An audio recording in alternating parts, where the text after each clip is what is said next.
नमस्कार। हरिभूमि टीवी के इस खास प्रोग्राम में एक बार फिर आपका स्वागत है। सभी 10 सीटों पर सांसद चुने जा चुके हैं। रोहतक से दीपेंद्र हुड्डा एक बार फिर जीत पाने में कामयाब हो गए हैं। जीत भी ऐसी कि उन्होंने अपने प्रतिद्वंदी डॉक्टर अरविंद शर्मा को 3,45,298 वोटों से हराया। कांग्रेसी इसे उत्तर भारत की सबसे बड़ी जीत बता रहे हैं। पिछले चुनाव में दीपेंद्र हुड्डा लगभग 7,500 वोट से अरविंद शर्मा से ही हार गए थे। उनकी हार का कारण बना था रेवाड़ी जिले का कोसली हलका, जहां से उन्हें 74,000 वोटों से शिकस्त मिली थी। लेकिन इस बार कोसली हलके ने नई राह लिख दी है। यहां से दीपेंद्र हुड्डा महज 2 वोटों से जीत गए हैं। पिछली बार दीपेंद्र के पक्ष में कई चीजें थी और विपक्ष में भी कई चीजें थी। ऐसा ही अरविंद शर्मा के साथ था, लेकिन उनके पक्ष में कई चीजें थी, वो नए थे, इसलिए लोगों ने उन्हें हाथों-हाथ लिया। लेकिन इस बार दीपेंद्र ने अपनी हार का बदला चुका दिया। चुकाया भी ऐसा कि 3,45,000 वोटों की लीड ले गए। इस लीड के पीछे क्या कारण रहे? ऐसे क्या कारण हुए कि अरविंद शर्मा पिछड़ गए? इसी पर आज हम चर्चा करेंगे। हमारे साथ चर्चा में शामिल हैं बहादुरगढ़ से वरिष्ठ पत्रकार रविंद्र राठी, रेवाड़ी से वरिष्ठ पत्रकार नरेंद्र वत्स, झज्जर से वरिष्ठ पत्रकार तपस्वी शर्मा व महम से पत्रकार राजकुमार नरवाल। राठी जी, मैं पहले रविंद्र आपसे ही पूछना चाह रहा हूं, क्योंकि जो रोहतक की जीत हुई है दीपेंद्र हुड्डा की 3,45,298 वोटों की, आपको लग रहा था कि इतना बड़ा अंतर है हरियाणा रोहतक सीट पर? देखो पंडित जी, लगातार हम लोग ग्राउंड में जा रहे थे और ये प्रतीत नहीं हो रहा था कि ये मार्जिन 3 लाख क्रॉस कर जाएगा। हालांकि हमारे ही साथी हरिभूमि से हमारे साथी मनोज वर्मा बार बार लीड को 2 लाख के आसपास कह रहे थे कि 2 लाख के मार्जिन से दीपेंद्र हुड्डा जीतेंगे, लेकिन हमें फील्ड में ऐसा नहीं लगा। हम झज्जर जिले से पिछली बार 35,000 की लीड थी अरविंद शर्मा दीपेंद्र हुड्डा की और 4 विधानसभाओं में, और अपन ये मान रहे थे कि ये लीड बढ़कर 50,000 के आसपास हो सकती है, जो हमने अपनी कैलकुलेशंस की। लेकिन सच्चाई है पब्लिक ने उम्मीदों से बहुत बढ़कर मतदान किया और लगभग एक तरफा मतदान किया बेरी जैसी बादरी जैसी सीटों पर, और उसका हश्र ये हुआ कि उसका परिणाम ये हुआ कि जहां से पिछली बार 35,000 समथिंग वोटों से दीपेंद्र की लीड थी, वहां 1,68,000 की लीड बढ़ गई वो। तो जो परिणाम आए वो बिल्कुल जो ग्राउंड रियलिटी नजर आ रही थी उससे काफी बढ़कर आए, और उसका एक कारण था।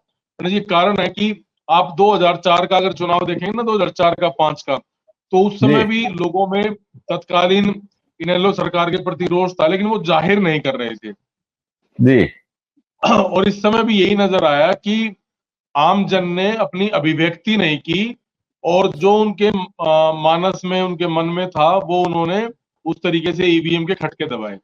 जी वस जी, पिछली बार कोसली ने बड़ा धक्का दिया था दीपेंद्र को, अरविंद शर्मा का जीत का कारण बनी थी कोसली। लेकिन इस बार ऐसा क्या हुआ कि दीपेंद्र 2 वोटों से कोसली से भी जीत गए, और भाजपा लगातार ये दावा कर रही थी कि कोसली से हम बड़ी जीत दर्ज करेंगे, इस बार पहले से ज्यादा वोट मिलेंगे। तो ये उल्टा कैसे हुआ? ऐसा क्या हो गया कि पूरा सिनेरियो चेंज हो गया? ये सबसे बड़ा फैक्टर रहा कि अरविंद शर्मा ने शुरू से ही चुनाव जीतने के बाद कोसली के लोगों में इनमें आना जाना, उनके दर्द में शामिल होना, उससे दूरी बनाई रखी। जैसे ही चुनाव प्रचार शुरू हुआ, इसको लेके लोगों को जो है विरोध भी शुरू हो गया अरविंद शर्मा का। उसके बावजूद अरविंद शर्मा अपनी मस्ती में मस्त रहे।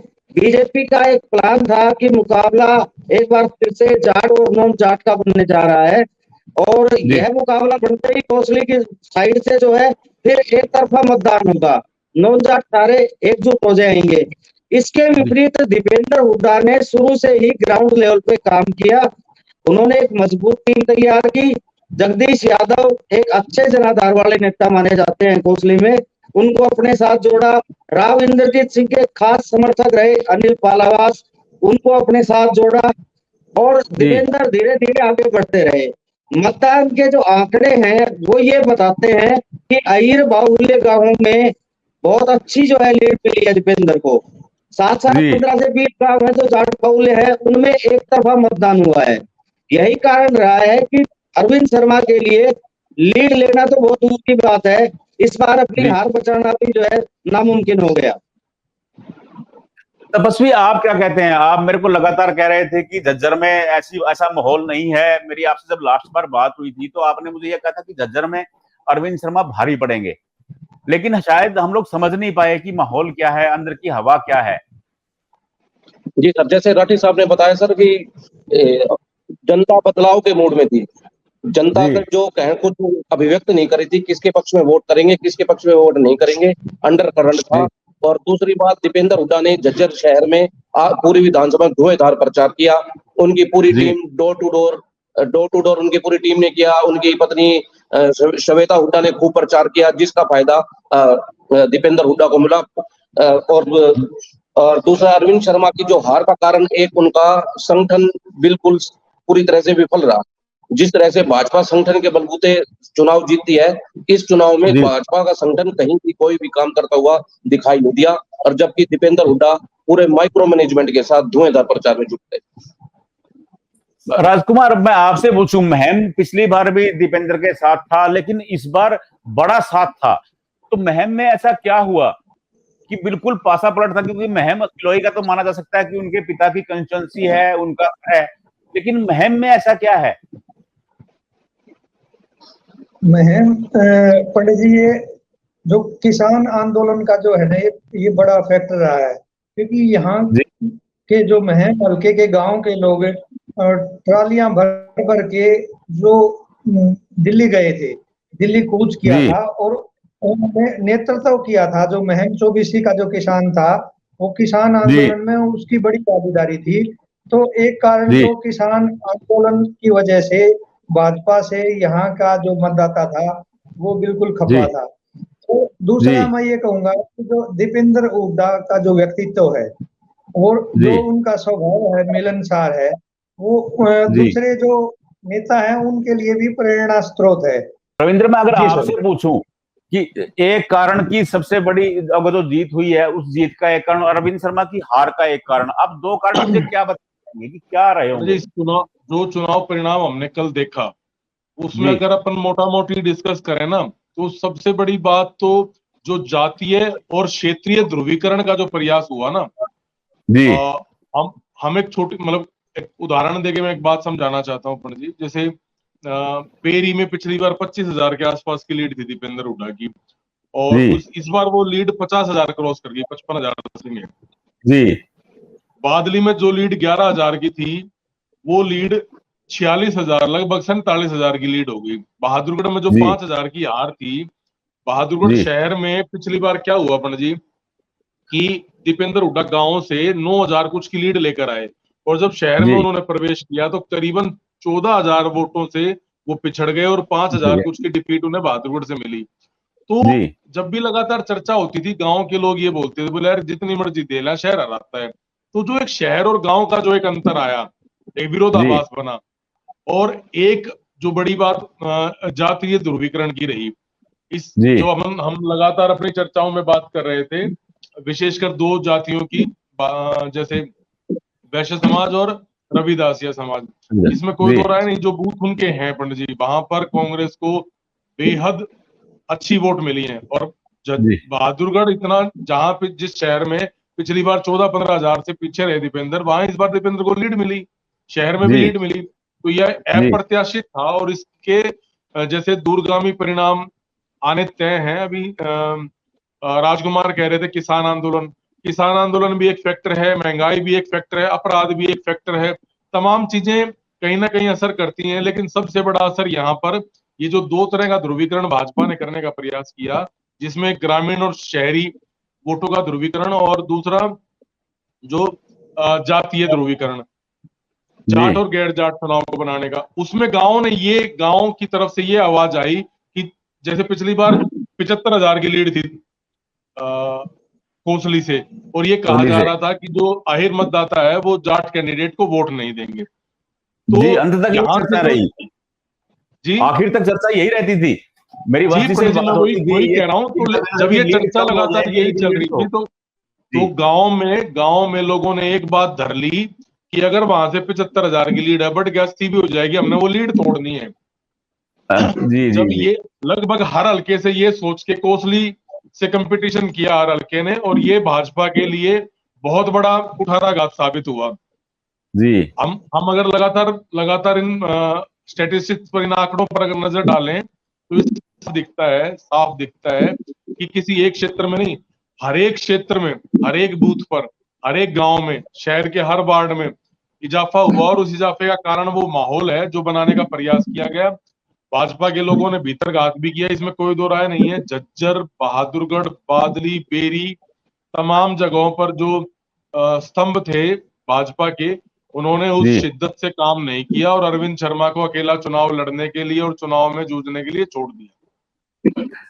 वस्त जी, जिस दिन पोलिंग हुई उस दिन अरविंद शर्मा राव इंद्रजीत के आवास पर ब्रेकफास्ट कर रहे थे सुबह। बहुत फोटो वायरल किया गया, भाजपा ने लगातार उस फोटो को वायरल किया। अरविंद शर्मा के कार्यकर्ता फोटो को वायरल कर रहे थे कि इंद्रजीत उनके खास हैं। उसके बावजूद कोसली में वो हार गए। राव इंद्रजीत सिंह ने सही मायने में ऐसे कोई संकेत नहीं दिए थे जिससे उनके जी समर्थक जो है जी जान से जुट जाते अरविंद शर्मा को जिताने के लिए। हकीकत जी यह थी कि पिछली बार एमपी बनने के बाद से, उससे पहले भी राव इंद्रजीत सिंह के साथ राजनीतिक मतभेद बने रहे लगातार। डॉक्टर अरविंद जी शर्मा ने कभी जो है उनके साथ संबंध अच्छे नहीं बनाए, ना राव इंद्रजीत सिंह ने कभी उनको महत्व दिया।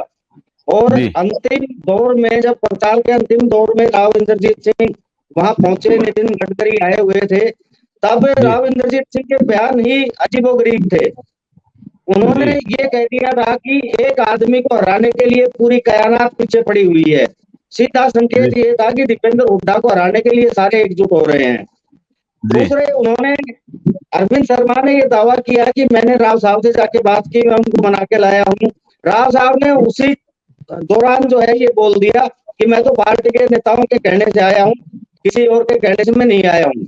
और जी एक बार भी राव इंद्रजीत सिंह ने अपने समर्थकों से या उस रैली में खुल के ये नहीं कहा कि भाई डॉक्टर अरविंद शर्मा को यहाँ से जिताना है।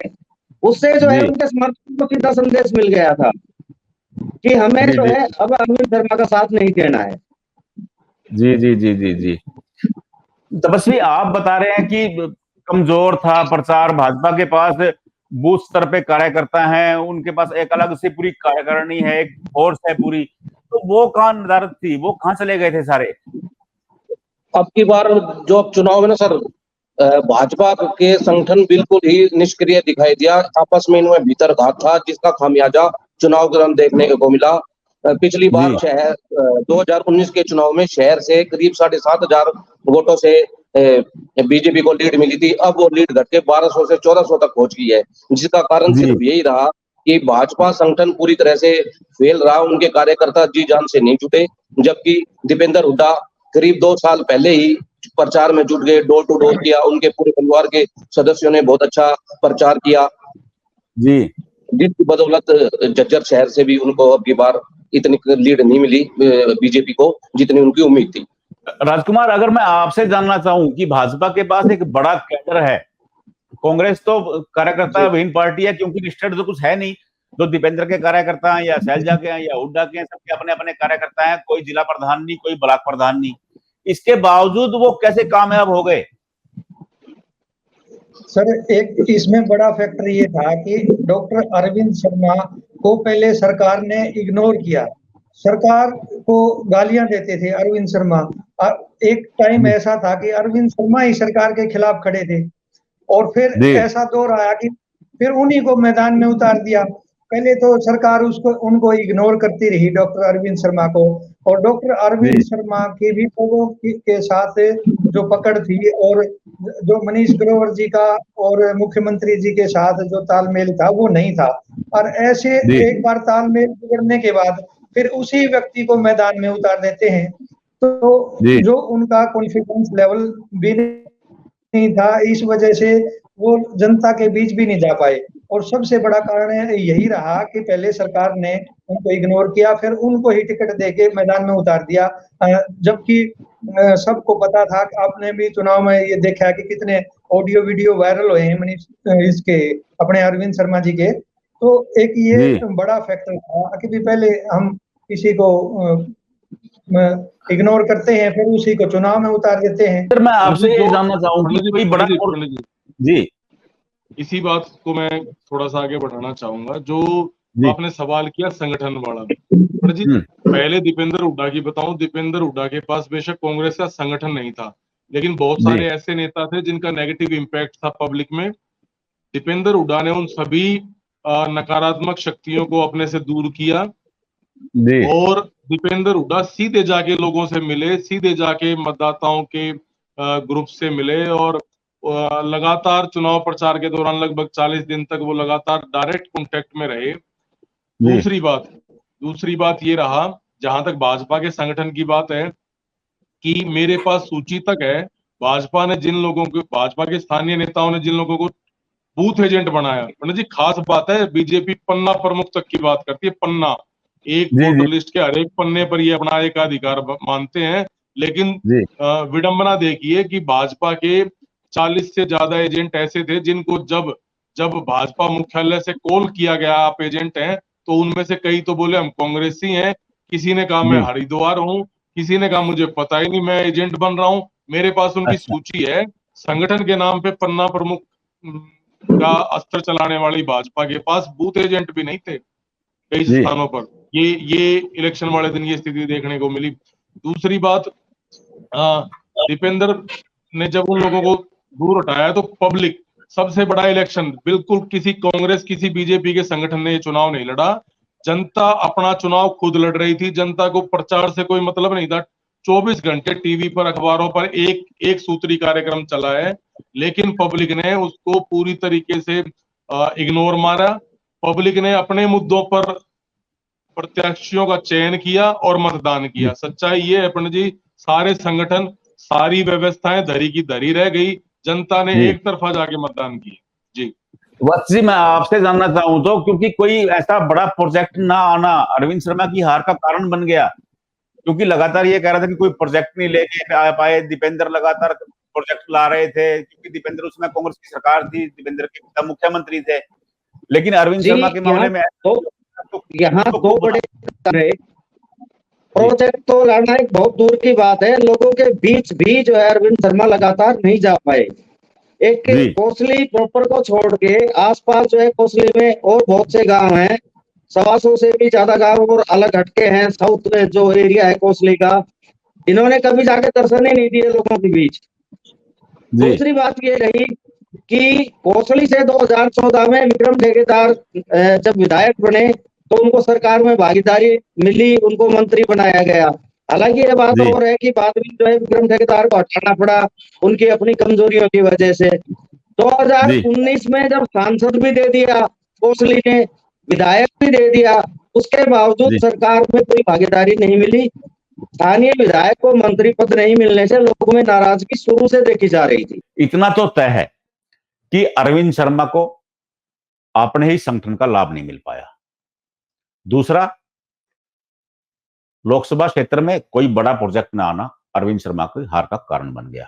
अब देखते हैं दीपेंद्र हुड्डा क्या करते हैं। जनता ने उन पर पूरा भरोसा जताया है, वो विश्वास पर कितना खरा उतरते हैं। आपको हमारा यह प्रोग्राम कैसा लगा, अपनी प्रतिक्रिया जरूर दें। आपकी प्रतिक्रियाएं हमारा मार्गदर्शन करती हैं। अगर प्रोग्राम अच्छा लगे तो सब्सक्राइब करें, शेयर करें। नमस्कार।